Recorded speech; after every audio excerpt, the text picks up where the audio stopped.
What's good, YouTube? Here we have a player who just started in January with his first top 8. What did you just do? I got top 8 at Tulsa.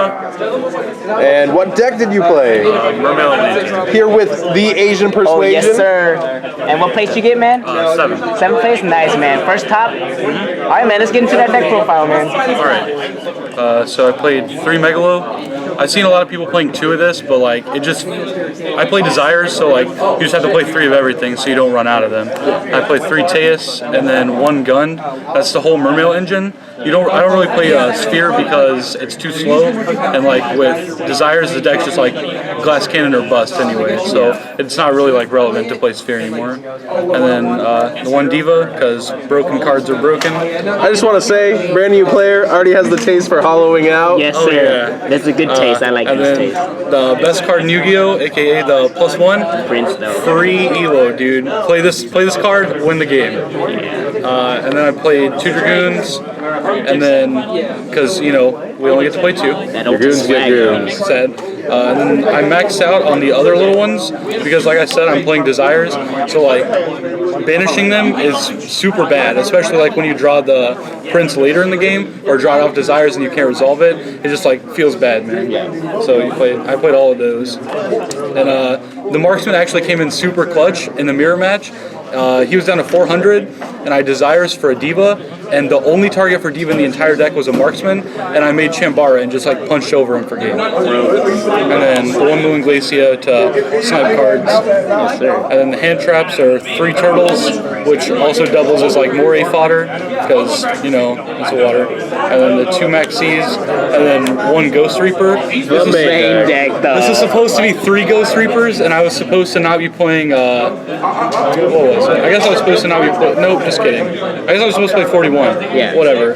This card's super good, especially when you like, because you always want to go second. The like PK heroes run around and like Blue Eyes, you know what they're playing instantly whenever they summon it, so like you just chain Ghost Reaper to something and steal their spirits or steal their Dark Claws. And then the best card like ever created ever is Desires. Like this card has won me so many games, it's unreal. This deck's super budget without It's telling you. super budget. 3 Instant Fusion. DT, everything. Everything's hollowed out. No one can complain about the 2 rarities of Twisters, those. good card. Triggers Gun whenever you pitch it to summon back a Megalo. That's like the most broken thing.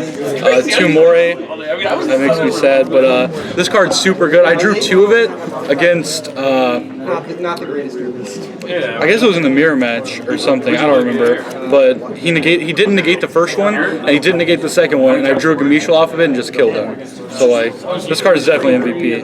And the 1-0 spells are Soul Charge, aka Skill Charge, because that card takes tons of skill to use. Raigeki, because board wipes, you go second. The 1 Scale, and then 1 for 1. Okay. And I play no traps because if you don't OTK, you probably lost. So that's 41? 40. 40? Okay, perfect.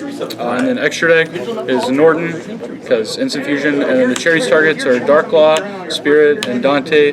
This is supposed to be like Tzolk'in, but I couldn't find one before the event, and like especially with all the Metalfoe players running around, like I really wish I'd had a Tzolk'in. And then the 4s are Dweller and Honor Arc. I don't play number 37 because it like barely ever comes up. You never want to trigger Dragoons in the battle phase. You always want to trigger like during your main phase to extend plays. That's Spider Shark, right? Yeah. Yeah, definitely. And then the 7s are Gaios, Big Eye, and Flare. I did not make this at all today. I made this against a Pendulum player and stole his, the one that does double piercing. I had 2 cards left in my deck in time. I made Big Eye, stole his double piercing, and killed him through a maxi. Yeah, I think that's what he called. Yeah, Pendulum maxi in defense, and I double piercing him for game. Got him. Yeah. And then the Synchros, I play Tatsunoko because Diva and Prince. And then Arclight never made it. Chambara came in clutch, made that like 4 times today to like punch through with the double. Everyone was asking for that before the tournament. Yeah, my card's super good. Like I saw the dude playing it at the YCS in Italy, Rimini, and like that's what made me play it because that card's just super busted. Yeah. Coral Dragon because broken. Trishula and then Leo. Sure. Side deck? Played 2 DD Crow. It's just like generically good. I didn't play Blue Eyes all day, which like really triggered me because that's what this is. So why this over Cycle Reader? I'm 2 for Cycle Reader. But you got I couldn't find Cycle Readers, and this like savages the mirror match. Like when they send Dragoons off of Prince, you just chain it, and Dragoons doesn't get his effect. All right. Too pro. Yeah. Too pro, man. And then 2 Ghost Ogre. This is for Metal Foe, and especially the mirror match. Whenever they when they summon Megalo and go to search for the Eclipse spell, and you Ghost Ogre it, their turn's over. Unless they somehow have a way to bring it back and still do their battle phase, which rarely happens. Like I played the mirror match today and Ghost Ogre his Megalo and just won the next turn because he couldn't put anything on the board. And then 2 Quarantine. This card I never played Blue Eyes, so this card was just 2 wasted slots. 1 Book of Eclipse. I only had 14 cards in side deck today. Should have been a second Book of Eclipse. Didn't really matter. All right, that's good. Yeah. 2 Decree for Demise. Didn't play a Demise deck today either, which was kind of nice. Triple Fragrance because Pendulums I don't like them. I lost a match to Jaugen. Him just sitting on Jaugen, I couldn't out it. And if I had drawn Fragrance, he wouldn't have been able to get it out and keep it out. Yeah. And then the last 2 are Warning and Emptiness for whenever they make you go first.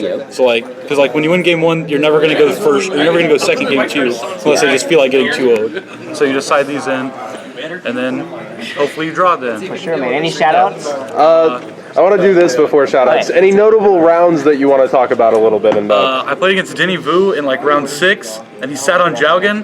I had a max seed out, and I didn't summon it to kill the Jaugen, and he just switched to defense, and I never drew the Prince. I finally drew the Prince, and he had the warning for it. So it's really hard to think about those things. That was one, and then the Mermail Mirror, where our game 1 lasted 25 minutes, was the other one. That was a pretty good game. It's pretty hot, man. Yeah. So any other shout-outs you want to give, my friend? Not really. I mean, shout out to my boy Raphael for driving me up here today. All right, man. I wasn't even going to come up here, and then he was like, yo, come with me. And shout outs to this hollowed out deck. Yeah, sir. All right, man. Thanks for the deck profile, man. Congrats on getting top 8. Thank you. All right.